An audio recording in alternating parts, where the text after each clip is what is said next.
ያሳፍራል ጀማው በጣም ነው የሚያሳፍረው። ሰበር ዜና ሩበን አሞሪም እንግዲህ ከማንቸስተር ዩናይትድ ኃላፊነቱ እንግዲህ መሰናበቱ ኮንፈርም ተደርጓል። እጅግ በጣም ነው የሚያሳፍረው ጀማው። ምን ያድርግ ይሄ ሰውዬ ምን አድርግ ነው የሚሉት? ቀልድ ነው ጀማው። ወደ ቁም ነገሩ ስናመራ ግን ይህ አሰልጣኝ ምንም ማድረግ አይችልም። ከአቅሙ በላይ የሆነ ነገር ነው የገጠመው። እጅግ ወሳኝ የሚባሉ ተጫዋቾቹ ወደ አፍሪካ ዋንጫ ቅንተውበታል። ከዛ በተጨማሪ የቡድኑ እስትንፋስ የልብ ትርታ የሆነው ብሩኖ ፈርናንዴስ ጉዳት ላይ ነው። ታዲያ በዚህ መሀል ሰሞኑን እያመጣው ካለው ውጤት የተሻለ ምን ሊያመጣ ይችላል? ምንም እኮ ሊያመጣ አይችልም። ግን ዩናይትድ ደጋፊዎች ሲሪየስሊ ወስዳችሁ አንድ ማወቅ ያለባችሁ ነገር ትናንትና ከጨዋታው በኋላ በሰጠው ፕሬስ ኮንፈረንስ ላይ ከስፖርቲንግ ዳይሬክተሩ አንስቶ ሙሉ የቡድኑ ሰዎች ማለት ነው ኃላፊነት እንዲወስዱ ጥያቄ አቅርቧል። እኔ ላይ ብቻ የሚተው አይደለም፣ ሁላችንም እንደየስልጣን ተዋረዳችን ኃላፊነት መውሰድ አለብን ብሎ ተናግሮ ነበር ታውቃለህ። እናም ደቂቃም አልፈጀባቸውም ይወላችሁ ለማባረር እሱን። ከዚህ በፊት እኮ በግሪምስቢ ሲሸነፍ ማለት ነው ያላባረሩት የዛኔ የቡድን ባህል ወግ ታሪክ አልጠበቀም ብለው ለቡድኑ ቢያስቡ ኑሮ የዛኔ ያባሩት ነበር። ግን ከዛ በኋላ ተተውት እነሱን እስካልነካ ድረስ ማለት ነው በሰላማዊ መንገድ አስኪደውት እዚህ ጋር ደርሶ ግን ወደ እነሱ ጣት የቀሰረ ቀን አንድ ቀን አላሳደሩትም። አንድ ቀን በጣም የሚያሳፍር ለክለቡ የማያስብ ይልቁኑ ማለት ነው ስለራሳቸው ስልጣንና ስለሚያገኙት ገንዘብ የሚያስቡ ብቻ አመራር ያለበት ቡድን ቢሎ ማንቸስተር ዩናይትድ ነው። ይመሬ ነው እላችሁ በጣም ነው ማዝነው። ይህን ሰውዬ በማባረር ምንም አይነት ለውጥ አይመጣም ዩናይትድ ቤት። ግልጹን ስንነጋገር ደግሞ ቅንጣት ያክል ማለት ነው የምረን የተበሳጨው። እንግዲህ ይህንን ቪዲዮ ማለት ነው ፖድካስት መሀል እዚህ ቀረጻ መሀል ሆነ ነው ሩበን አሞሪም ከማንቸስተር ዩናይትድ ተባሯል። እኔ ይባረር ምናምን ብዬ ቪዲዮ ሰርቼ ነበረ። ያው ሰምተው ነው። አይ ግን ማለት ነው አይ ዶንት ቲንክ ኢትስ ዘ ራይት ዲሲዥን አሞሪምን በዚህ ሰዓት ማባረር ልክ ነው ብዬ አላስብም። ማለትም አሮን ነው ብቻ አሞሪም ተባሯል። እሺ አሞሪም ተባረረ። አሞራው ተራራው እንግዲህ ተባለ። በቃ ጀማው እንግዲህ እኔ ተደስቻለሁ። አልተደሰትኩም። በቃ እኔ ኖርማል ነኝ። እኔ ውሃ ነኝ። በቃ ጣንም የለውም። በቃ ነገር ዋዋሚን ነገር ነው። እንግዲህ ማን ቀጣይ ደግሞ ማን መጥቶ ታክቲኬ ምን እንደኔ እናልን እንግዲህ እኛም ቼላ ሆነናል። አባት አልባ አሰልጣኝ አልባ ከቼላና ወንድምነት ይመጣችሁ ብቻ ጀመው። ሰበር ዜና ሩበን አሞሪም ኦፊሻሊ ሳክ ተደረገ። ማን ምን አይነት ዜና ነው የሰማሁት? ምን አይነት ዜና ነው የሰማሁት? እዲ ዳረን ፍሌቸር ኢንተር ማናጀር ሆኖ ተቀጠረ። ማን እሺ ማንቹሪያን ሳይሆን እሺ ምን ልትሆኑ ነው? ማሬስካል ታስፈርጉ ነው? በእርግጠኝነት ማናጀር ስለሌለ ነበር ዝም ያሉት እስካሁን ድረስ የታገሱት። ቀይ ተሰጣው ማሬስካል ሊያመጡ በእርግጠኝነት ነው ብላችሁ። አረ ሩበን አሞሪም ተባረረ። ሌላ ትራስ ዘ ፕሮሰስ ማን ነው? ማንቹሪያንስ አቤት እኛ ዋንጫ እንበላለን። አንቺ አሰልጣኝ እያሞክሽ ትበያለሽ፣ አሰልጣኝ ትበያለሽ። አፍኮን የሄዱ ተጫዋቾች ማን ነው? በሱ ፕሮሰስ ተብሎ ምናምን የሄዱ ተጫዋቾች ሲመጡ የለም አሰልጣኙ። አማድና አምቦይም እዛው ቅሩ ሳልቀልላችሁ ማን እዛው ቅሩ እዴ ተጫዋቾች ምናምን ነገር ሲስተሙ ተብሎ ተጫዋቾች አስፈረማችሁለት 300 ሚሊዮን አውጣችሁለት። ትረስ ዘ ፕሮሰስ የለም። ወፍኖ 3 ዓመት ያለውስ 3 ዓመት ተጠብቃለሁ ያለውስ ምን ይሻላችኋል? ንገሩኝ እስቲ። ማሬስካን ነው የምታመጡት ብያችኋለሁ። ምርጥ ማናጀር ነው ማሬስካ። በዚህ ከዚህኛው ይሻላል። ይሄ ጨለለ የሆነ ሰውዬ ማለት ግን ፕሮሰስ ትረስት ማድረግ ይልመድባችሁ። አዲሶቹን ባለቤቶች ማባረር ጀምሩ። መተው በቃ አለቀላችሁ። ሌላ 10 ማናጀር ታባረራለች በሚቀጥለው 10 ዓመት ዋንጫ ሳበይ ማለት እኛ ዘንድሮ ጀምራለን። ፈጣሪ ልጅነቴን እንዳበላሻው በስተርጅና ደግሞ ልካስ ነው ይላል። አንቺ ትወቂያለሽ እኔ ወርልኝ። ሰበር ዜና ሩበን አሞሪም ከማንቸስተር ዩናይትድ ስራቸው ተባረሩ። ሌላው የሚባረር አሰልጣኝ እስኪመጣ እንግዲህ እንኳን ደስ አላችሁ። ማንቸስተር ዩናይትድ እንግዲህ አዲስ አሰልጣኝ ጊዜያዊ ቢሆንም አዲስ አሰልጣኙን እንግዲህ በይፋ አስታውቋል። ሩበን አሞሪም ወጣ ብላችሁ የተደሰታችሁ ሰዎች አዲሱ ጊዜያዊ አሰልጣኛችሁ ዳረን ፍሌቸር ነው። ተመልከት እንግዲህ ቀጣዩ ጨዋታ ላይ ማለት ነው 3 ፍሌቸሮችን ትመለከቱ። 2 መንታው ልጆቹ የዳረን ፍሌቸር ልጆች በቋሚ አሰላለፍታ ያለ አንደኛው ደግሞ አሰልጣኙ ነው። የምሬ ነው የምላችሁ። አሁን ደግሞ ማለት ነው ዳረን ፍሌቸር ሲጫወትባችሁ ይታየኛል። ጠብቅ፣ ገና በመጀመሪያ ጨዋታው ዳረን ፍሌቸር ይገረፋል። ጠብቅ። ዩናይትድ ፋንስ እጅግ የሚያስደነግጥ ዜና ታውቆኝ ነበር እኮ ይህንን ጥቁሩን ማሊያ ስለብስ የነበረው ሩበን አሞሪም ሳክድ ተደረገ። ከኃላፊነት ተነሳ። ሩበን አሞሪም ከኃላፊነት ተነሳ። አሁኑኑ ነው ፋብሪዞ የዘገበው። እኔ አላቅም ምን ልል እንደምችል። እኔ በዚህ ሰዓት ይህንን ሰው ማባረር ማለት ለዩናይትድ ከድጡ ወደ ማጡ ነው። እኔ አላቅም። እኔ በዚህ ውሳኔ የሚደሰት ዩናይትድ ደጋፊ ስንት ሰው አባረር፣ አሰልጣኝ መጣ፣ ስንት ሰው አባር። ከፈርጉሰን በኋላ የበረከት አሰልጣኝ አለ ወይ?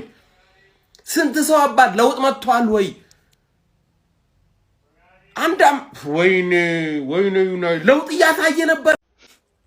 እኔ የቶማስ ፍራንክን ሳክድ ጠብቃለሁ። ምሰማው ሌላ እማየው ሌላ ማለት ነው። የኔው ደነዝ ድንጋይ ያለ ማለት ነው። ስድስተኛ ላይ ያለ አሰልጣኝ ያባራል። ስድስተኛ ላይ ያለ ማለት ነው። ምን አይነት ጥጋብ ነው? ጥጋብ የኔው 13ኛ ተቀምጦ ማለት ነው። ከሳምንት እርር እያደረገኝ ይሄ ቀሸም። እባክህ ፋብሪዚዮ እባክህ ዛሬውኑ ማለት ነው ዛሬውኑ ሳክድ አስብልልኝ። ሳክድ በቃ እኔ ካንተ እየጠበቅኩኝ ነው። ካንተ ብዙ ነገር ጠብቃለሁ ፋብሪዚዮ። ዝውውር እፈልጋለሁ ብዙ ነገር በእናትህ በቃ። ሰበር ዜና ጀመው። ሩበን አሞሪም ከማንቸስተር ዩናይትድ ተባረረ። ዛሬም አሁን ሳለ በወጣው ዜና መሰረት ሩበን አሞሪም ከማንቸስተር ዩናይትድ ተባሯል። ጀመው ሁሉም ለማንቸስተር ዩናይትድ ደጋፊ ሼር እያደረጋችሁ የምር ሩበን አሞሪም በድርቅ ነው የሚታወቀው። አሁን ከማንቸስተር ዩናይትድ ተሰናብቷል። በመጨረሻም ቪዲዮ ለማንቸስተር ዩናይትድ ደጋፊ ላኩላቸው። ማንን ልናስፈርም ነው እስካሁን ድረስ ያልታወቀው። አዲስ ነገር ሲኖር እልክላቸው። ቪዲዮ ሼር ወላሂ አላቅም። እንደኔ ክለቤን የሚወድ የለም። በጣም ነው የምወደው ማንቸስተር ዩናይትድ። መቼም ግን አያልፍለትም። በቃ በእንደዚህ ያለ አስተዳደር መቼም አያልፍለትም። እንዲሁ ጨጓራችን እየተቃጠለን እንሞታታለን እንጂ ማለት ነው። ማንቸስተር ዩናይትድ ማለት ነው ከዚህ በኋላ 20 ዓመት ይፈጅበታል። 20 ዓመት ማለት ነው ማለት ነው። ሄደች አሉ ጋራጋራውን ፋሻውን ሄደች አሉ ከጣራው በላይ አይኗ እዛ ላይ መሄዴ ነው እኔ መሰናበቴ ነው።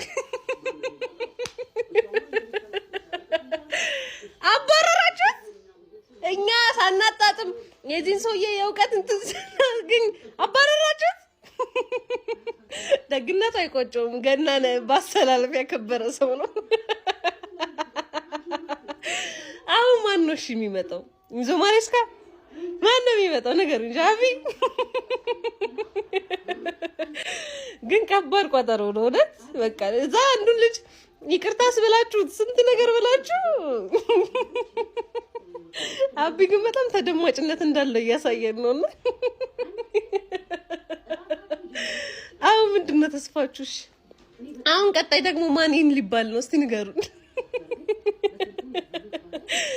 ለማንኛውም ለእናንተ ራሱ ደስታችሁን አታውቁትም። ደስ ይበላችሁ ደስ ይበላችሁ ምንም የምታውቁት ነገር የለም።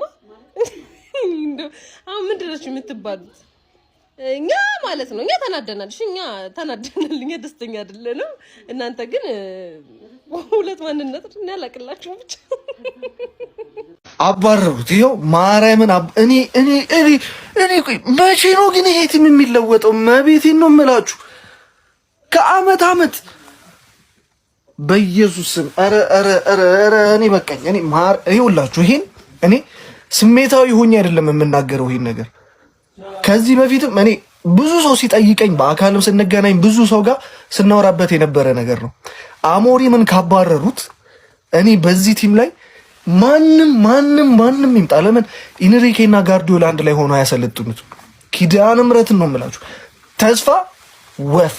ተስፋ የሚባል ነገር የለኝም ከዚህ በኋላ በዚህ ቲም። በጣም ይቅርታ አድርጉልኝ ይሄን ነገር ስናገር ማለት ነው። ምንም ተስፋ የለኝም በዚህ ቲም ማለት ነው። በጣም ባለጌ የሆነ ቡድን ነው። በጣም ባለጌ የሆነ ክለብ ነው። በጣም ይቅርታ አድርጉልኝ ይሄን ነገር ስናገር ማለት ነው። ክለቡ እንደ ክለብ ሳይሆን ውስጡ ያሉት ሰዎች በጣም የማይረቡ እኔ እንጃ እኔ እዚህ ጋር ተሳዳቢ መሆን አልፈልግም ማለት ነው። የማይረቡ ሰዎች ናቸው። የማይረቡ ሰዎች ማለት ነው እንዴ!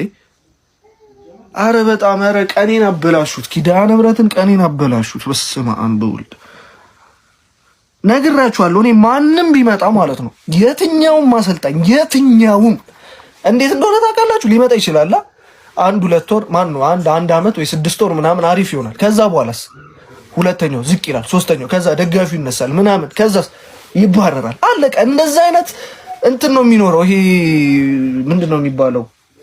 ድግምግሞች ነው የሚኖረው ሁሌ መቼም። እኔ ይሄው በግልጽ ነው የምነግራችሁ፣ መቼም ነው የማይለወጠው በእንደዚህ አይነት ሁኔታ ይሄ ክለብ ማለት ነው።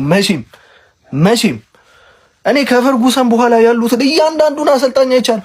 እንዳለ አንድ አይነት ይኸውላችሁ፣ እንዳለ አንድ አይነት ይሄ ድግምግሞች ነው ያለው። እኔ መቼም ይቅርታ አድርጉልኝ፣ ጊባስ ነው ወደ ታች መቀመቅ የምንወርደው። ይኸው መቀመቅ ነው የምንወርደው። ይኸው ልንገራችሁ መጀመሪያ የሆነች ትንሽ ሃይፕ ምናምን ልናይ እንችላለና እመኑኝ፣ መቼም አይዘልቅም። መቼም የማይረባ አሰራር፣ የማይረባ ውስጡ ያሉ ሰዎች የማይረቡ ናቸው። በጣም ይቅርታ አድርጉልኝ። ስሜታዊ ሆኜ አይደለም የምናገረው ይሄን ነገር፣ ደግሜ ልንገራችሁ። ስሜታዊ ሆኜ አይደለም፣ ትክክለኛ የሚሰማኝ ስሜት ነው። ስሜታዊ ሆኜ ያልሆነ ነገር አይደለም የተናገርኩኝ ያለሁት፣ ትክክለኛውን ነገር ነው እየነገርኳችሁ ያለሁት። መቼም ነው የማይለወጠው ይሄ ቲም። በቃ መቼም እወቁት። አንዳንዴ መራር እውነታ መቀበል አለባችሁ። የማይረባ